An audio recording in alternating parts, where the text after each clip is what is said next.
I want to start with a gut punch from the past. Picture gas lines wrapping a block and engines that, stalled too much. Then these small Japanese cars roll in, sip fuel, and just keep going. That was the shock of the 1970s and 80s. Data showed it was not a fluke. Consumer groups kept ranking Toyota, Honda, and Datsun near the top for staying out of the shop.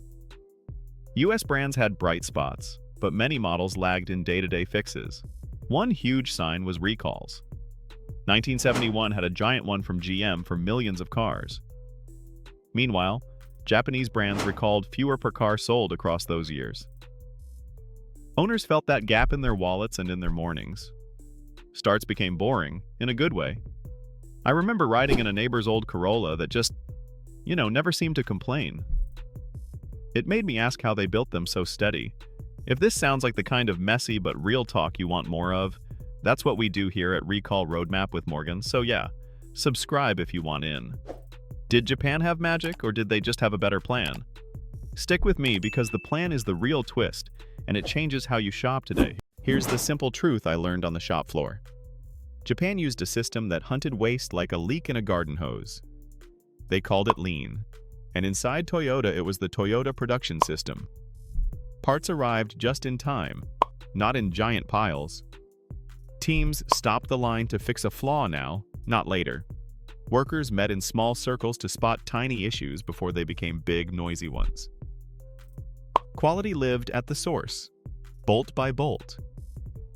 That cut defects and later cut recalls.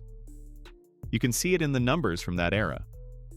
Across the 70s to early 90s, US makers recalled a bigger share of what they sold than Toyota, Nissan, and Honda.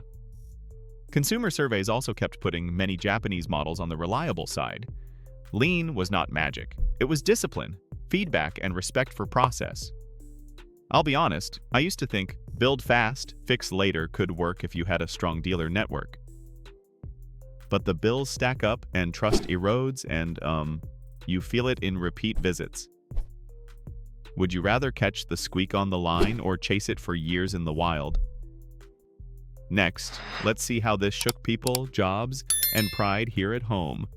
Because the human side matters too. The wins in quality hit like a wave.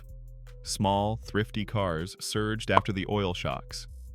Imports rose, and Detroit felt the floor tilt. Forecasts in the mid-80s even warned big shares would slide. Management tried moves to catch up. GM launched Saturn to prove an American small car could be tight and simple to own.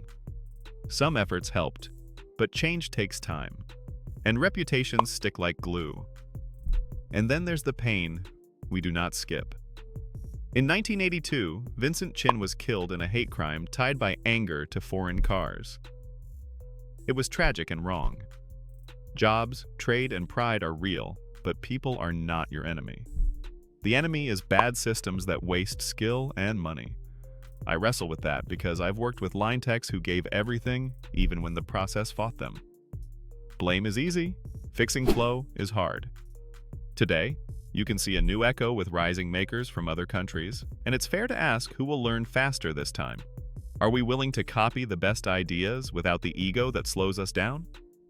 Up next, I'll give you my reliability first checklist, so you can protect your cash and your calm right now.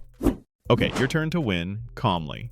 Here's how I shop, and yeah, I've changed my mind on a few things. 1. Start with a model and year that has a steady record in broad surveys, not just a shiny ad.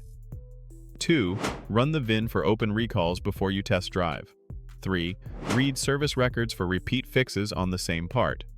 4. Pick simpler trims if you plan to keep it long. Fewer gadgets can mean fewer gremlins. 5. Do a cold start and a long, quiet highway loop. 6. Budget for tires, fluids, and a pre-buy inspection. Always. These steps echo the old lean idea. Catch the flaw at the source before you own it. I've watched an 80s compact cross 200,000 miles with basic care, and I've also seen a newer car eat wallets because no one checked the recall and the records, and, it snowballed. If you want the exact steps I use, grab our Reliability First shopping checklist. If this felt helpful, subscribe so you don't miss next week's alerts and real fixes. Thanks for watching. Truly. What would change in your life if your next car was boring in the best way? I'll see you in the next episode, where we dig into a recall trend that might save you from a scary bill.